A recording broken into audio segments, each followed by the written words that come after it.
Hi guys, welcome to our channel.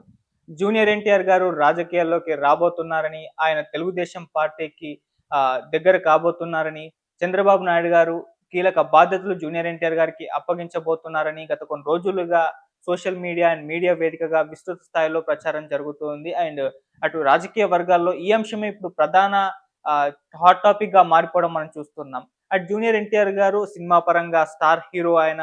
Cinema ఇండస్ట్రీలో global స్థాయిలో గుర్తింపు సంపాదించుకున్నారు. స్టార్ స్టేటస్‌ను అనుభవిస్తున్నారు. ఆయన సినిమాలకు విశేష ఆదరణ లభిస్తుంది. ఆ రకంగా సినిమా ఇండస్ట్రీలో ఆయన ఒక టాప్ పొజిషన్‌లో ఉండి ఫుల్ సక్సెస్‌ని చూడడం మనం చూస్తున్నాం. అయితే జూనియర్ ఎన్టీఆర్ గారు రాజకీయాల్లోకి వస్తారా? రారా? అన్న చర్చ ఇప్పటిది కాదు. ఎప్పటినుంచో కూడా ఆ చర్చ జరుగుతూనే ఉంది. ఆయన గతంలో టీడీపీ పార్టీకి సపోర్ట్ చేస్తూ ప్రచారం కూడా చేయడం జరిగింది. అప్పటినుంచి కూడా ఆయన పార్టీలో జాయిన్ కాబోతున్నారంటూ వార్తలైతే వస్తున్నప్పటికీ ఆయన కంప్లీట్‌గా రాజకీయాల్లోకి దూరంగా ఉంటూనే వస్తున్నారు. అది ఆ ప్రచారం తర్వాత కంప్లీట్‌గా రాజకీయాలకు దూరంగా ఉంటూ తన సినిమాల పరంగా బిజీ అయిపోవడం మనం చూసాం. అయితే ఈ మధ్య కాలంలో అంటే 2024 ఎలక్షన్స్ కంటే ముందు నుంచి కూడా ఈ అంశం ప్రధానంగా మారి చాలా చర్చలకైతే దారితీసింది. అంటే జూనియర్ ఎన్టీఆర్ గారు రాజకీయాల్లోకి వస్తారా? రారా? ఆయన అభిమానులైతే ఆయన రాజకీయాల్లోకి రావాలని టీడీపీ పార్టీ బాధ్యతలు కూడా ఆయన స్వీకరించాలని చెప్పేసి కోరుకున్న సందర్భాలు ఎన్నో ఉన్నాయి. బహిరంగ సభల్లో కూడా వాళ్ళు ఫ్లెక్సీలు పట్టుకొని సీఎం ఎన్టీఆర్ అంటూ కూడా ఆ విధంగా అరిచిన సందర్భాలున్నాయి. అయితే వీటన్నిటిని కూడా కాస్త విమర్శల పాలవ్వడం, ఆ తర్వాత వాటికి సంబంధించి ఆ చర్చ అక్కడికే ఆగిపోవడం మనం చూసాము. అయితే ఈ మధ్య కాలంలో చూస్తూ వస్తే రాజకీయాలకు జూనియర్ ఎన్టీఆర్ గారు దూరంగా ఉన్నప్పటికీ, రాజకీయ పరంగా జూనియర్ ఎన్టీఆర్ గారి ప్రస్తావన ఎప్పుడు వస్తూనే ఉంది. అది ఇప్పుడు కూడా చర్చలకు దారితీస్తూనే ఉంది. అంటే మనం తెలుసు అటు వైసీపీ కూడా జూనియర్ ఎన్టీఆర్ గారిని అడ్డు పెట్టుకొని టీడీపీ పైన విమర్శలు చేసే ప్రయత్నం ఎలక్షన్స్ కంటే ముందు చాలా సార్లు చేసిన సందర్భాలు మనం చూసాం. సో ఇవేమీ కూడా జూనియర్ ఎన్టీఆర్ గారైతే పట్టించుకోలేదు. ఆయన తన పని తాను చేసుకుంటూ వస్తూ ఉన్నారు. చంద్రబాబు నాయుడు గారు అరెస్ట్ అయినప్పుడు కూడా స్పందించలేదు. అప్పుడు కూడా జూనియర్ ఎన్టీఆర్ గారి పైన విమర్శలైతే వచ్చాయి. ఎందుకు స్పందించలేదు అని చెప్పేసి. సో ఈ రకంగా జూనియర్ ఎన్టీఆర్ గారి గురించి ప్రస్తావన ఎప్పుడు కూడా రాజకీయ వర్గాల్లో ఉంటూనే వచ్చింది. అయితే ఒక సందర్భంలో ఒక ఈవెంట్‌లో జూనియర్ ఎన్టీఆర్ గారిని అడిగారన్నమాట. అంటే మీరేమన్నా రాజకీయాల్లోకి వస్తారా అని చెప్పేసి. సినిమా పరంగా ఆడియన్సు నా సినిమాలకొస్తున్నారు. నాకు టికెట్లు కొంటున్నారు. వాళ్ళు సినిమా చూస్తున్నారు, ఎంజాయ్ చేస్తున్నారు. ఆ రకంగా నేను సక్సెస్ అయితే సాధించాను. కానీ రాజకీయ పరంగా ఎంతమంది నాకు ఓట్లేస్తారో తెలీదు. సో, తెలియదు కాబట్టి వదిలేద్దాం అన్నట్టుగా ఆయన అంటే రాజకీయాలకు నేను దూరంగా ఉంటాను. సినిమా పరంగానే నా కెరీర్ అక్కడే నేను చూసుకుంటాను అన్నట్టుగా ఆ ఇంటర్వ్యూలో అయితే చెప్పడం చూసాం. ఒక సందర్భంలో నారా లోకేష్ గారిని కూడా మరి జూనియర్ ఎన్టీఆర్ గారి గురించిన ప్రస్తావన తీసుకొచ్చారు. సో, అప్పుడు జర్నలిస్ట్ తీసుకొచ్చినప్పుడు ఆయన చెప్పారు. ఎవరైనా సరే, ఎవరొచ్చినా సరే మేము వెల్కమ్ చేస్తాం. జూనియర్ ఎన్టీఆర్ గారు వచ్చినా కూడా ఎవరైనా సరే ముందు కార్యకర్తగా పనిచేయాలి. నేను పనిచేశాను. ఎవరొచ్చినా సరే అలా ఒక్కొక్క మెట్టు పైకెదుక్కుంటూ రావాలి. మేము స్వాగతిస్తామని జెప్పేసి ఆయన కూడా స్పష్టంగా చెప్పేయడం జరిగింది. సో, ఆ తరువాత ఎలక్షన్స్ రావడం, కూటమి గవర్నమెంట్ ఫార్మ్ చేయడం ఇవన్నీ కూడా చూసాం. అయితే కూటమి గవర్నమెంట్ ఫార్మ్ చేసిన తర్వాత జూనియర్ ఎన్టీఆర్ గారు విష్ చేశారు. చంద్రబాబు నాయుడు గారికి అభినందనలు తెలియజేస్తూ ట్వీట్ కూడా చేయడం జరిగింది. అటు చంద్రబాబు నాయుడు గారు కూడా దానికి మంచిగా పాజిటివ్‌గా రెస్పాండ్ అయ్యారు ఆ ట్వీట్‌కి. ఆ తరువాత పలు సందర్భాలు కొన్ని చూస్తుంటే ఆహ్, వరదలొచ్చినప్పుడు జూనియర్ ఎన్టీఆర్ గారు విరాళాలు ఇవ్వడం ఏపీ గవర్నమెంట్‌కి ఇవన్నీ కూడా చూస్తాం. సో, ఇవన్నీ కూడా అటు వీళ్ళ మధ్య వివాదాలున్నాయని జెప్పేసి ఎప్పటినుంచో కూడా వస్తున్న ఆ చర్చలకైతే ఫుల్ స్టాప్ పెట్టే విధంగా వీటిని చూయించారు. వీళ్ళ మధ్య విభేదాలు ఏమీ లేవు అని కూడా ప్రొజెక్ట్ అయ్యే ప్రయత్నం అయితే జరిగింది.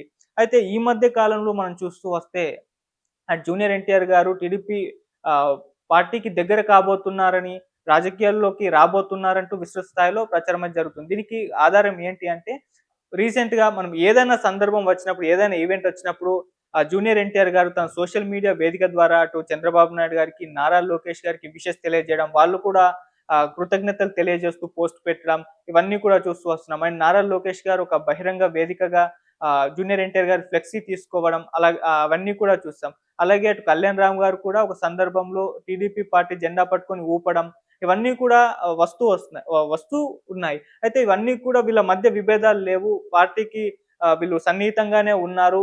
చంద్రబాబు నాయుడు గారికి, లోకేష్ గారికి కూడా సన్నిహితంగా ఉన్నారు అని జెప్పేసి ఒక సంకేతాల్లాగా ప్రొజెక్ట్ అయ్యే ప్రయత్నం అయితే జరుగుతూ వస్తుంది. ఈ నేపథ్యంలోనే ఇప్పుడు వైరల్ అవుతున్న వార్త ఏంటంటే, జూనియర్ ఎన్టీఆర్ గారిని రాజకీయాల్లోకి తీసుకొచ్చే ప్రయత్నం అటు చంద్రబాబు నాయుడు గారు చేస్తున్నట్టుగా కూడా వార్తలొస్తున్నాయి. అంటే భవిష్యత్తు రాజకీయాలను దృష్టిలో ఉంచుకొని, ఆ భవిష్యత్ రాజకీయ ప్రమాణాలని దృష్టిలో ఉంచుకొని ఎన్టీఆర్ గారి అవసరం కంపల్సరీగా ఉంటుంది పార్టీకి అని జెప్పేసి చంద్రబాబు నాయుడు గారు భావించారని, అందుకే కొన్ని కీలక బాధ్యతలు ఆయనకు అప్పజెప్పాలని చెప్పేసి ఆయన భావించినట్టుగా తెలుస్తుంది. గతంలో కూడా ఒక వార్త వైరల్ అయింది. అంటే చంద్రబాబు నాయుడు గారు తెలంగాణలో టీడీపీ బాధ్యతలన్నీ కూడా జూనియర్ ఎన్టీఆర్ గారికి అప్పజెప్పబోతున్నారంటూ కూడా అప్పుడు వార్తలొచ్చాయి. సో, తెలంగాణ టీడీపీ పార్టీ మొత్తాన్ని కూడా జూనియర్ ఎన్టీఆర్ గారు చూసుకోబోతున్నట్టుగా సో, ఈ రకంగా ప్రచారం జరిగింది కానీ అది అవ్వలేదు. అయితే ఇప్పుడు జరుగుతున్న ప్రచారం ఏంటి అంటే, అటు ఎలక్షన్స్ కంటే ముందు చంద్రబాబు నాయుడు గారు, నారా లోకేష్ గారు కొన్ని హామీలైతే ఇవ్వడం జరిగింది. అందులో ప్రధానంగా సూపర్ 6 పథకాలు ఏవైతే ఉన్నాయో వీటి అమలుకు సంబంధించిన హామీలిచ్చారు. ఇప్పుడు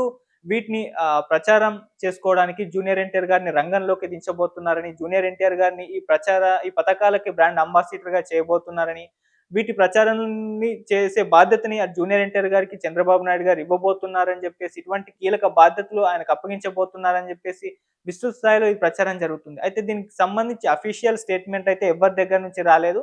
అటు టీడీపీ పార్టీ నుంచి, లేకుంటే ఇటు ఎన్టీఆర్ గారి వర్గం నుంచి గాని రాలేదు. కానీ సోషల్ మీడియాలో ఇప్పుడైతే విస్తృత స్థాయిలో చర్చలైతే జరుగుతూ ఉన్నాయి. అంటే సో, ఆయన ఎన్టీఆర్ గారు వచ్చి వీటికి సంబంధించి ప్రచారం చేస్తే ఖచ్చితంగా పార్టీకి హెల్ప్ అవుతుంది, ప్రభుత్వానికి హెల్ప్ అవుతుంది. అండ్ అని చెప్పేసి అటు చంద్రబాబు నాయుడు గారు భావించినట్టుగా అందుకే నిర్ణయం తీసుకున్నట్టుగా అయితే తెలుస్తుంది. మరి దీని పట్ల ఏమన్నా అఫీషియల్ స్టేట్‌మెంట్ ఏమన్నా వస్తుందేమో చూద్దాము. అయితే దీని పట్ల కొంతమంది భావిస్తుంది, రాజకీయ విశ్లేషకులు ఏమంటున్నారంటే ఖచ్చితంగా దీ ఈ న్యూస్‌లో ఫాల్స్ న్యూసే ఉంది. నిజంగా చంద్రబాబు నాయుడు గారు జూనియర్ ఎన్టీఆర్ గారిని ఇటువంటి బాధ్యతలు అప్పజెప్పడం గాని, లేకుంటే ఎన్టీఆర్ గారే ఇటువంటి బాధ్యతలకు ఆయన ఒప్పుకుంటారని చెప్పేసి ఇది జరగని పని అంటూ కూడా మాట్లాడుతున్నారు. సో, ఏదేమైనా ఒక అఫీషియల్ స్టేట్‌మెంట్ ఇటువైపు నుంచన్నా, అటువైపు నుంచన్నా వచ్చే అవకాశం ఉందని కూడా చెప్తున్నారు. అటు జూనియర్ ఎన్టీఆర్ గారు కూడా అంటే సినిమాల పరంగా ఇప్పుడైతే ఆయన ఫుల్ బిజీ అయిపోవడం చూస్తున్నాం. అంటే ఆల్రెడీ 'దేవర' ఫుల్ సక్సెస్ అయిపోయింది. ఇప్పుడు ఆయన 'వార్ 2' ఈ ఆగస్టు 14న రిలీజ్ కాబోతుంది. హృతిక్ రోషన్‌తో పాటు ఆయన యాక్ట్ చేస్తున్నారు ఆ సినిమాలో. అండ్ ప్రశాంత్ నీల్ గారి కాంబినేషన్‌లో రాబోతున్న 'డ్రాగన్' మూవీ పైన భారీ ఎక్స్‌పెక్టేషన్స్ ఉన్నాయి. ఆ సినిమా షూటింగ్‌లో ఫుల్ బిజీ అయిపోయారు. అండ్ 'దేవర 2' రావాలి. ఇంకా లోకేష్ కనకరాజుతో కూడా ఒక సినిమా ఉండబోతుందన్నట్టుగా కూడా తెలుస్తుంది. సో, ఇంత ఫుల్ బిజీ అయిపోయారు సినిమాల పరంగా. మరి ఇప్పుడు రాజకీయ పరంగా ఆయన ఎంట్రీ ఇస్తారా? చంద్రబాబు నాయుడు గారు ఆయన్ని రావాలని జెప్పేసి స్వాగతిస్తారా అని జెప్పేసి చూడాలి. మరి వస్తే ఒకవేళ అటు సినిమాల పరంగా రాజకీయాలు రెండిటిని ఏ విధంగా బ్యాలెన్స్ చేస్తారా అని జెప్పేసి అది కూడా ఒక క్వెషన్ రైజ్ అవుతుంది. ఏదేమైనా ఈ న్యూస్ అయితే జస్ట్ ఒక గాసిప్ లాగానే ఉంది గానీ దీనికి సంబంధించి అఫీషియల్ అనౌన్స్‌మెంట్ అయితే రాలేదు. మరి చూద్దాం ఇంకొన్ని రోజుల్లో దీనికి సంబంధించి ఏమన్నా ఒక క్లారిటీ ఇచ్చే ప్రయత్నం అటువైపు నుంచన్నా, ఇటువైపు నుంచన్నా జరుగుతుందేమో, లేదో అనేది వెయిట్ చేసి చూద్దాం.